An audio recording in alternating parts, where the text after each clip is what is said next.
has issued a severe thunderstorm warning for northern Dunn County, northeastern St. Croix County, south central Barron County in northwestern Wisconsin until 6:15 p.m. At 5:28 p.m., a severe thunderstorm was located over forest, or 21 miles northwest of Menominee, moving northeast at 35 miles per hour. Expected hazards include ping-pong ball-size hail. This is a radar-indicated threat. The following impacts are expected. People and animals outdoors will be injured. Expect damage to roofs, siding, windows, and vehicles. Locations impacted include Glenwood City, Boyceville, Prairie Farm, Dallas, Wheeler, Ridgeland, Forest, Emerald, Sand Creek, Downing, and Connorsville.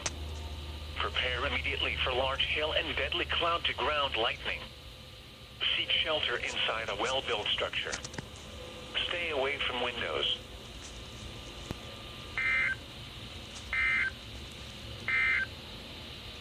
A tornado